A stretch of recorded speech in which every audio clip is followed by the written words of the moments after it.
Cross some light relief and cross over now to Washington to talk to Behnam Ben Taleblu, who is a senior fellow at the Foundation for Defence of Democracies. He's also a huge Rita Panahi fan. Behnam, Rita is here. We can't wait to talk to you. We want to talk all things Iran and Middle East. But just very quickly, what did you make of the whole week of the impeachment failing and the State of the Union address? Well, great to be with you all. I think there was a lot going on in U.S. domestic politics. You had the Iowa caucuses on Monday, a historic, important first state. Now the Democrats were competing there. There proved out to be a technical failure with the app to actually tally the votes. That's cast some shade on the outcome of that caucus. Tuesday, you had the State of the Union with foreign policy coming in at the tail end of that speech. Wednesday, you had the acquittal. You had some changes in the markets after that. But I think while all of this has happened and while Washington has been focused on itself, the world hasn't stopped. And I'm sure that's something you know across over in the Pacific. Absolutely. So Behnam, kick off with Iran. What is the latest with Iran? And then I want to hear your response to Donald Trump's peace plans for Israel and Palestine. So let's kick off with Iran. Well, unfortunately, there is a lot that is new. February 11th, which I believe is Tuesday, marks the 41st anniversary of the Islamic Revolution. And ever since there has been an Islamic Revolution yielding this new government in Iran, the Islamic Republic, there have been protests against that government. And you saw protests that were brutally put down in November and December, and some that actually that grew up again in mid-January and had continued because of the downing of the Ukraine airline and the way the Iranian government had tried to hide that. Sanctions are continuing to bite. Iran is trying to signal strength, but every time it's trying to signal strength, it's actually signaling weakness. Most recently, there was supposed to be a launch of a satellite. Satellite launchers require the same technology that is virtually identical to an intercontinental ballistic missile, which many in the West believe Iran is trying to build and using this science and technical cover for. But that satellite launch, the past two of which have failed, this one was most recently believed to be delayed. So there are still technical shortcomings there. So every time the regime is trying to signal strength, it is actually signaling failure. And this echoes really what a lot of the Iranian people believe, which is that it's 41 years too many.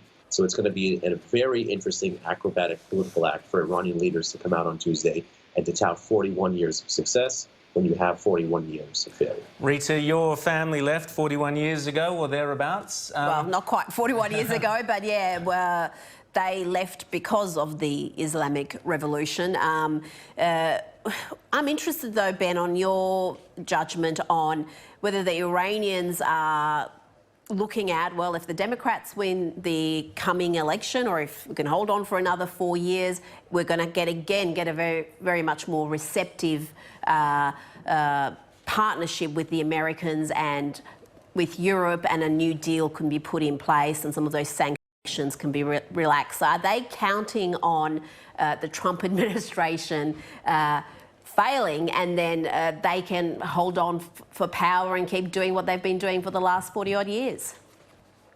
You know, you raise an excellent point, Rita. I've been looking kind of professionally, semi-professionally at the Iranian press now for over a decade. And what you've seen in the press is, while it's still very hardline, still official or semi-official, still linked to the state, and still lots of conspiracy theory and invective, they are learning. And what that means is they are learning that there's different factions in different capitals abroad that have different political priorities and different orientations. And you've seen that reflected very slowly in Iranian foreign and security policy, really since that disastrous nuclear deal, the 2015 deal called the JCPOA, the Joint Comprehensive Plan of Action. And now the Iranian government believes that the max pressure campaign, which is what the Trump administration is calling its tough sanctions on Iran, believes that it's a partisan proposition. In the first year of max pressure, from 2018 to 2019, May 2018 to May 2019, Iran tried to wait out this pressure.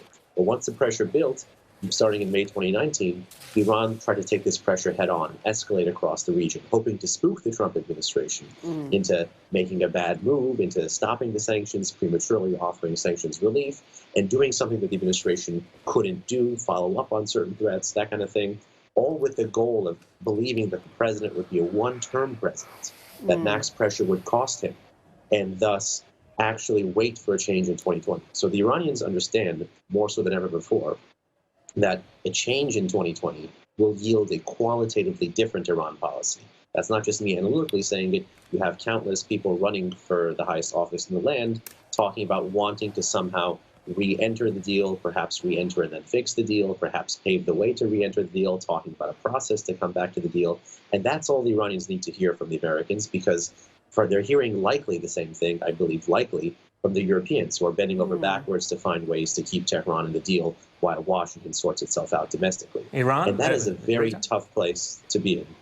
Oh, absolutely. Now, Trump has been, the whole administration has been outspoken in their support of the Iranian protesters. He sent out several tweets in Farsi, speaking directly to the Iranian people. How do you see that situation? Of course, we've seen enormous uprising with the citizens there. The response was brutal from the Iranian regime, 1,500 reportedly slaughtered. Do you think the people will keep rising up against that regime? I definitely think they will. There's several trends to be aware of, which is not only are the Iranian people braver, but they're coming out more often. The big chasm that exists between state and society in Iran is being accentuated by the result of Iranian government policies. And that chasm is yielding an emboldened, not white-collar class, but a blue-collar class, people who live on the geographic and social periphery of their own country, people who feel like second-class citizens of their own country. And this class of people were part of the 2017-2018 protests, the 2019-2020 protests, and they are coming out as part of labor strikes, teacher strikes, bazaar strikes, different working classes to signal discontent with the way their country is being governed. And they're coming out more often.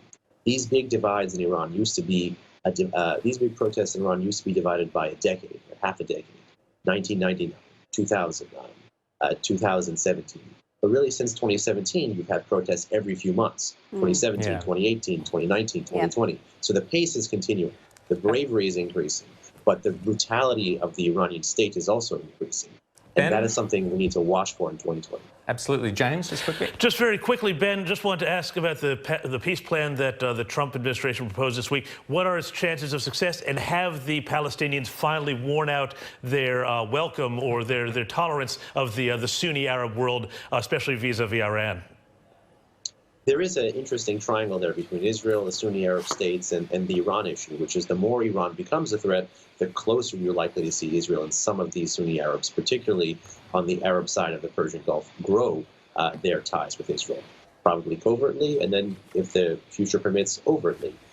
You saw at least, I think, 3 Arab ambassadors at the speech where President Trump unveiled, standing next to Israeli Prime Minister Netanyahu, the deal of the century, also known as the Trump peace plan. The Palestinians have already said no. We know that's not out of style for them. They've almost said no to countless peace plans in the past, starting from 1948 on. So that famous phrase of the Palestinians never missing an opportunity or miss an opportunity is now again apt here. But we have to think about the 1990s here, because this is the reversion of this. This is going to be a 1990s reversion. The Iranians are going to look to use a divided Palestinian entity, Hamas versus Fatah, to thwart any attempt at a peace plan, to thwart any attempt at discussing, well, we don't like this parameter or we don't like this parameter, but we're willing to talk about something else. And expect Hamas and Palestinian Islamic Jihad to be more of a spoiler than ever before. Behnam Ben Taleblu, thanks so much for talking to us from Washington. Great to see you. We'll see you again in a few months, hopefully, and keep up the great work. Thank you so much. Could talk all day.